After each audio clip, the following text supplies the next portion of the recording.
Greetings, this is dslyecxi, and it's time to talk about something rather interesting. Flying. For real.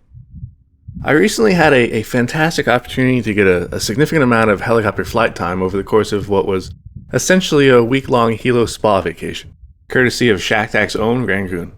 Rangoon's a Hilo instructor and crop duster with about 4,000 hours of flight time, so to say that he knows his stuff would be doing a bit of a disservice. Having that kind of experience, taking the time to show you the ropes of helicopter flight, is invaluable, and the whole thing from start to finish was absolutely remarkable in all respects.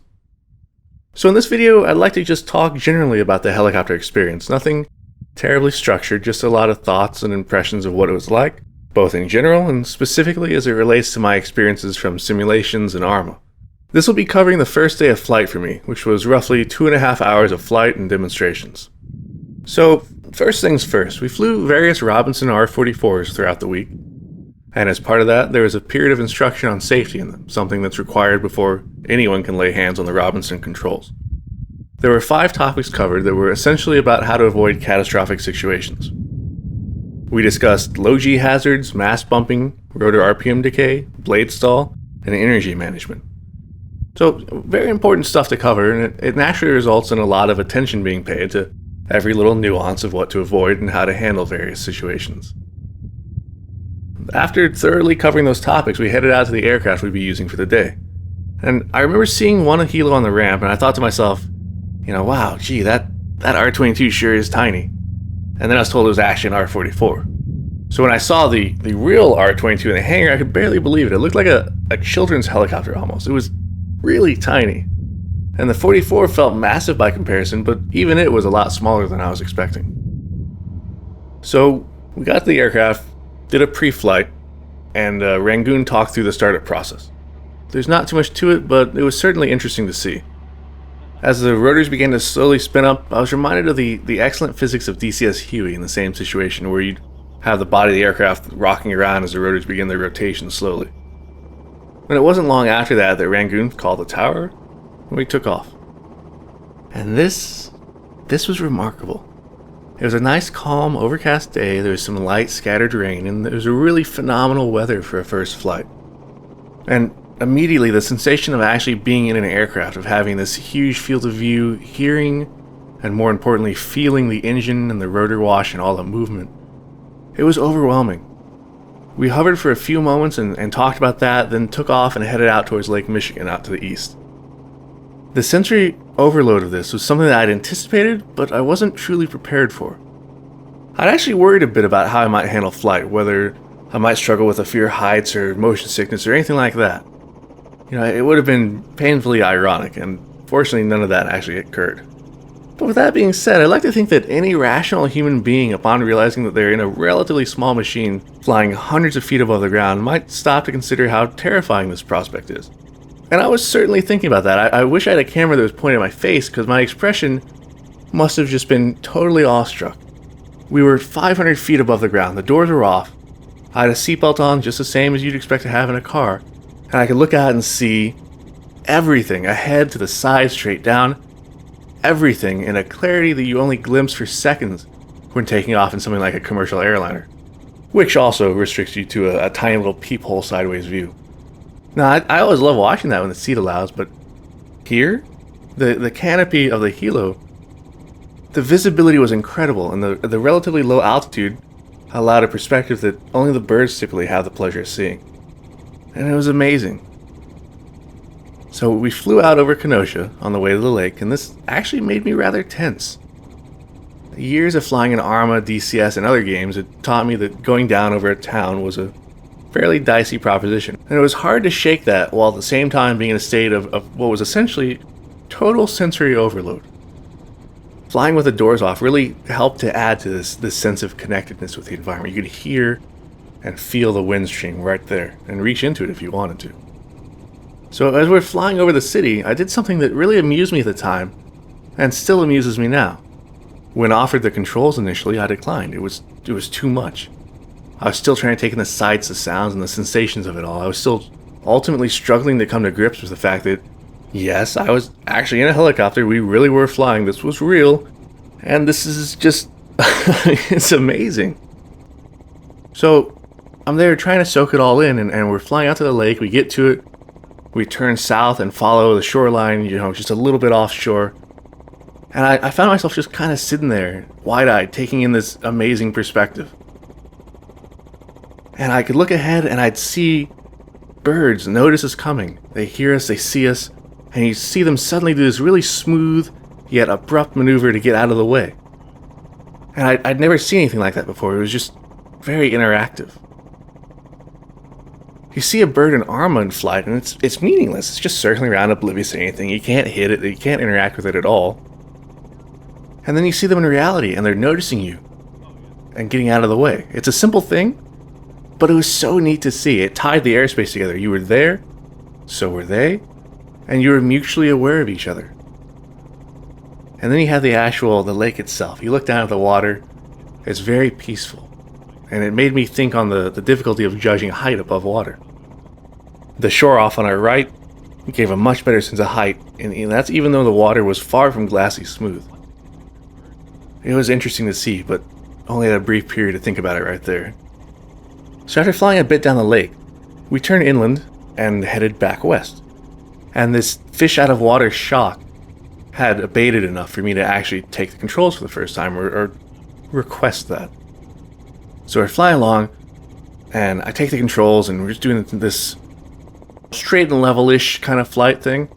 And I'm asking all sorts of questions about how the airspace is controlled, altitudes, things like that, and just trying to keep us more or less going in that direction, and more or less level. And, wherever we end up, right? That was more his concern than mine. And the whole way through, before we even boarded, and once we were in the air, there's a lot of emphasis made on being courteous as a helicopter pilot. The idea being to avoid annoying people on the ground. So while there are certainly plenty of people like myself who would see a low-flying helicopter and think, wow, look at that, that's so cool, I wish I was up there. There are understandably some people who don't enjoy the noise or whatever, so the goal is to fly at altitudes and take paths that avoid the unnecessary disruption. And this was a theme throughout the week, and no doubt something that all helicopter pilots have to make a point of doing. So generally speaking, as we're flying around, we're keeping at least 500 feet of altitude above everything. And if we see a neighborhood and we have the opportunity to easily go around it, we might divert our course a little bit to do that. I was very pleasantly amused to have a lot of the navigational instructions be basically, look over there, you see that road? Follow that for a bit. It's a cool perspective. The roads are so much more fun when you're flying above them in what's relatively empty airspace. And, I have to say, I much prefer that. It'd be a hell of a way to do your morning commute. Not surprisingly, the ability to see for miles and miles of real-world landscape and terrain features, combined with this remarkable human ability to use your hands to gesture at stuff, made for a major difference between simulation and actual flight.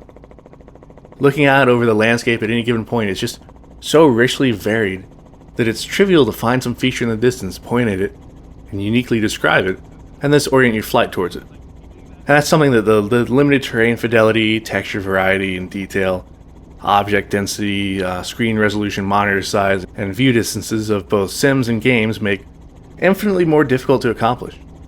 So while compass directions were used throughout for various things, the visual landmark method of navigating was much more interesting and tangible for me to employ personally. As we flew around, it was interesting to experience a difference in smoothness between different airspeeds. Specifically, anything below roughly 70 knots felt nice and smooth, relatively speaking.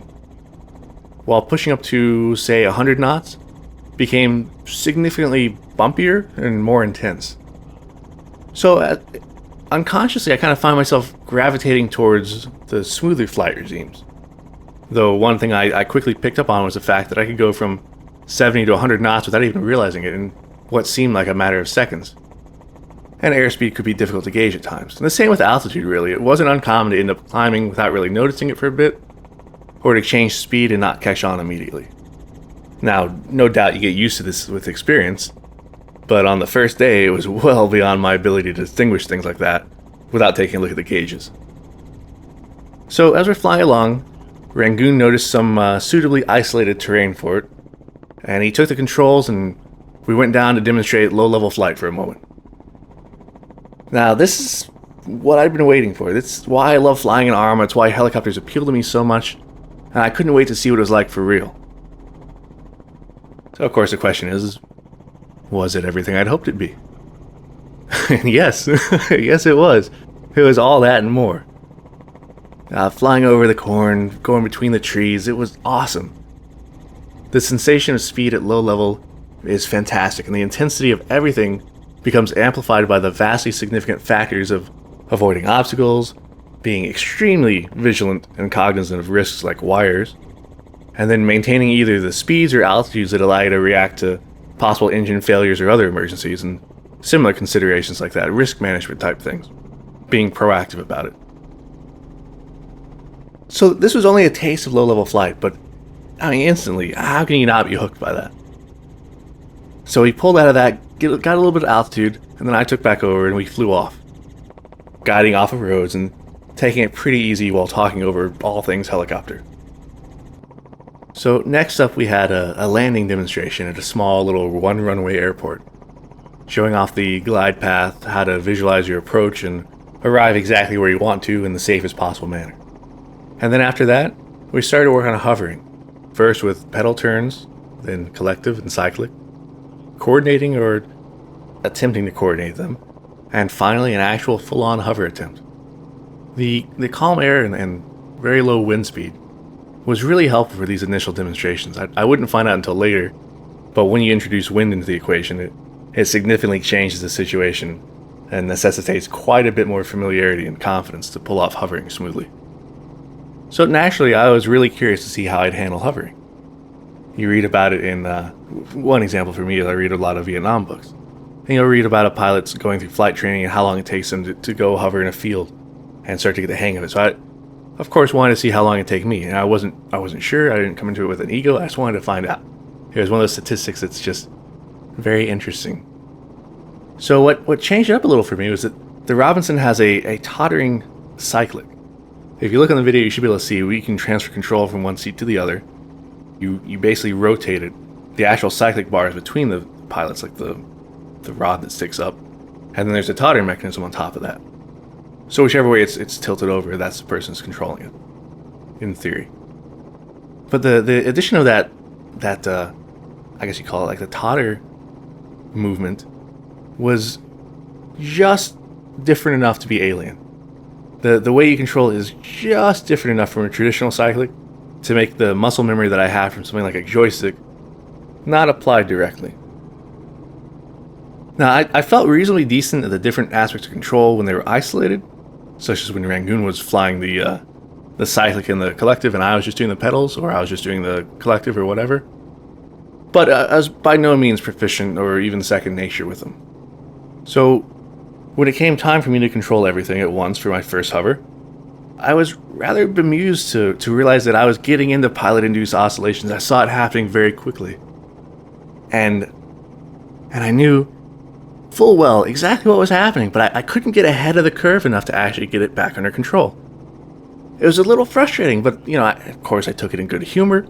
I told Rangoon that it was getting away from me. He recovered as if it was nothing, set us back up, and I tried again. It would have been cool to nail it that first try. Not quite. So the second attempt was a bit better, but I was still figuring out the control delays and trying to get far enough ahead of the helo to prevent any swinging or undue movement or oscillation. So this second attempt was rough, but at least I was able to keep it reasonably under control, though I'm sure it looked like a circus act to any bystanders.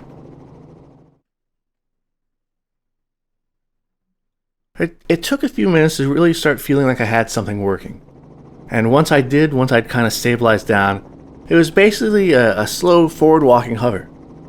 There was something about using aft cyclic that was a little uncomfortable to me, so I tended to drift forward more often than not. But as it was often fairly slowly forward, I felt like it was acceptable, and in the scheme of things, it's better to drift forward into what you can see than backwards into what you can't. So we spent about 12 minutes on hovering with me fully on the controls. It took about 2 minutes for me to really start getting the hang of it, and then at the end of those 12 minutes I did my first landing from a hover in the grass. It was nice and gentle. Left skid low, touch down, all that fun stuff. So after a short discussion, I did my first takeoff into a hover, and it was a little excited, but it could have been worse. It was still kind of that drifting forward hover, but again, that's better than backwards. So after a bit more of that, it was time for a demonstration of a proper takeoff by Rangoon. And this is where my GoPro decides to tattle on me rather tellingly. You can see that as we accelerate and nose down, I'm leaning back in my seat and tilting my head back in that instinctive, oh god, I don't want to hit the runway response.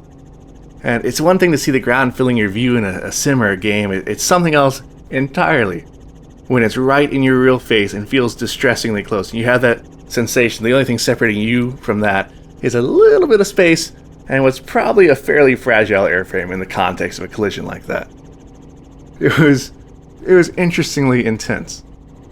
So after a bit of nervous laughter, we turned around and started to work on approaches that terminated into a hover over the runway. So the act of that, the maintaining the approach glide or the glide path smoothly from start to finish, it was a bit different from how I often land in sims or games, and my first attempts tended to have me reaching a low-level flight before I should have, resulting in a hover taxi to the actual landing site instead of that nice, smooth, professional, continuous landing approach. So I tried a takeoff, a proper style takeoff. And not surprisingly, I had a lot of trouble willing my hands to do the requisite movements that would ultimately fill the canopy with runway while keeping us safely off of it at the same time. So Rangoon's on the controls with me during all of this kind of stuff, and I could feel him pushing the cyclic forward, and try as I might, I'm sitting there, I'm consciously thinking, I have to push the cyclic forward, that's what's supposed to happen here, clearly this is how you take off. I just couldn't go with it, and I said it at the time that my mental reaction to that movement was pretty much, nope. I can feel you trying to pull back your foot forward, like, nope. I just couldn't do it. It took quite a few iterations of this takeoff technique before I really started to feel comfortable with it. And that level of comfort certainly didn't happen on the first day. So after doing some more approaches, we went off to do a demo of a confined space landing. It was something we'd seen on the way in, and he wanted to use that as a demonstration. It was right by the runway we'd been using. So this is started with a high recon. It's an orbit around the landing site. You're looking down into it, and you're looking for any obstructions, wires. You get a feel for the wind, and you assess the suitability, the approach angles, and so on and so forth. Basically, while you're in the air, you determine everything you possibly need to know about when you get in there to land, so that when you're in there and you're going in, you don't have to worry about any of that stuff. You can pick up the stuff that's new or that you may not have seen from above. So it's basically just proper prior planning, that sort of concept. And I was purely along for the ride on this one. I was just watching and enjoying the experience. So an approach was picked and talked over. We came to a hover on the far side of the clearing, then pedal turn, moved across the clearing,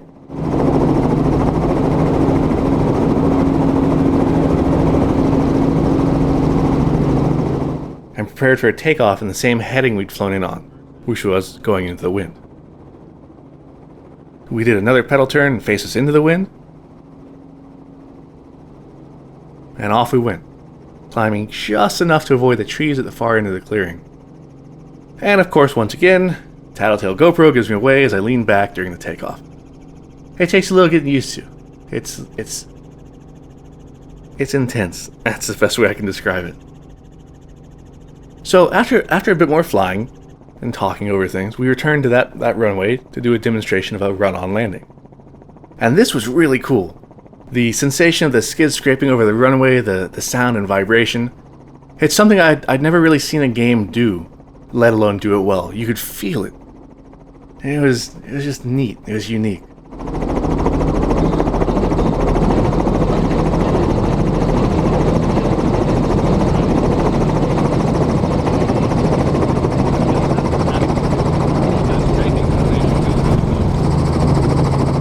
So, having done the running landing, it was only natural that we were going to do a running takeoff. This is basically you simulate not having enough power to get into a hover. So you just kind of drag the helo forward until it hits effective translational lift and lifts off. Like the running landing, this was really cool to see.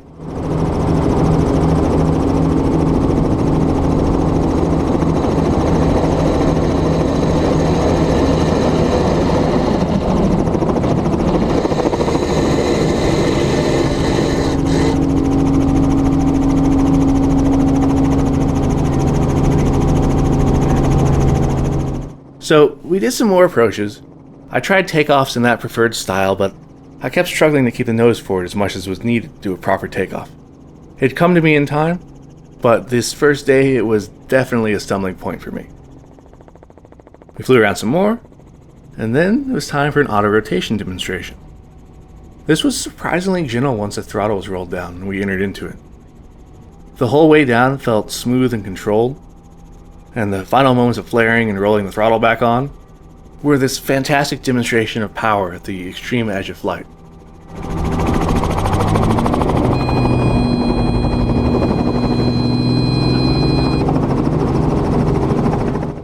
We do many more of these, including plenty of full-down auto rotations over the coming days. After some additional demonstrations on auto rotations and talking through the various aspects of them, we started to head back to the main airfield. Of course, you can't end the day like that with just one low-level flight. I mean, it's a helicopter, right? So as we're headed back, we dipped low and did another highly entertaining section of Nap of the Earth flying. Now, as with everything else, it started with an observation of the area from on high. A power line was identified and used as a boundary, and as we discussed previously, passing over any kind of pole obstacle like that was done such that you flew over what you could see, which was just the pole or the pylon, and thus by doing so cleared any harder to see wires that might be attached. And one of the things that did constantly amaze me was just how difficult it was to see wires. So, aside from the sheer joy of flying at such an altitude, another great element was soon demonstrated, and that was G-force. As we were turning to take another pass through the area, a particularly strong turn made me really notice a significant, by helicopter standards, G-force that was pulling me into the seat. In a word, it was awesome. It was like a roller coaster without rails, where you could just go wherever you wanted, within the constraints of being a courteous pilot. And you could just zip around at or even below treetop level. It was great. It was just awesome. You're watching the corn zip below you, you're seeing the horizon tilt this way and that as you turn. You're zooming up to clear the power lines, and, again, you get to be extremely aware of that sort of thing. And then you dip down to swoop over or even between the trees. It was magical. So after a few circuits, I had a chance to follow the same path myself. Not surprisingly, I mean, it's intense, but being in control is so much fun. Everything about it was incredible, and it ended far too soon. And it was a great introduction to the most visceral aspect of helicopter flight. And I wasn't sure what could top that for the rest of the first flight. But I soon found out. You can't really expect a crop duster to end a demonstration flight without the greatest maneuver in the book, the ag turn. So you take that thrill and excitement of low-level flight, and then you throw it into the vertical for a few moments, and you have something that's rather remarkable. So I'm following along, we're zooming along at low level, and then suddenly we're smoothly up, hanging in the air, then turning, sky to ground rushing up, pulling up, there's a G, and back to that low-level zoom. And then there's another one. It was the same, yet different, and the awe of seeing your direction and speed reverse entirely over the span of a few scant seconds was incredible. And I laughed and I marveled and I enjoyed the hell out of it. And I couldn't imagine doing that myself. It was just so different from experiencing it in either DCS or ARMA. And I did another. It was just fun. It was just this pure fun of flight, the joy of flight. And that sounds pretentious as hell, but that's the only way I can describe it. So after the ag turns, we ended up, we headed back for Kenosha, and we're talking over the day's events. And this is, I guess 2-something hours into it. Maybe 2 hours, 10 minutes, something like that. And we're talking over, we're on the way back, and it's just this incredible experience you don't want to end. And there's just so much to take in, there's so much to try to wrap your mind around. And we get back, we're in the pattern for Kenosha, and we get on final, and Rangoon starts a full down auto rotation towards the runway. So this is the first time I'm going to see a proper full down auto. And then, bam, I hear beep beep beep, and my battery died. And it's like, I can assure you that the auto rotation was very cool.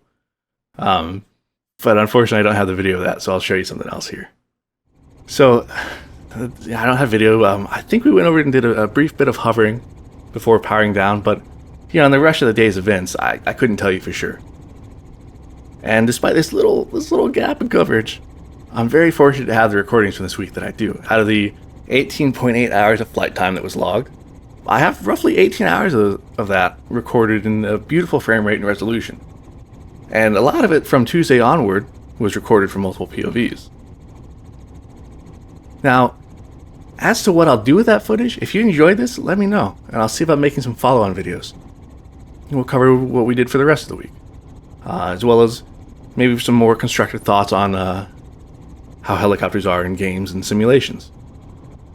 This Monday flight was a hell of a way to start, and it really only got better from here.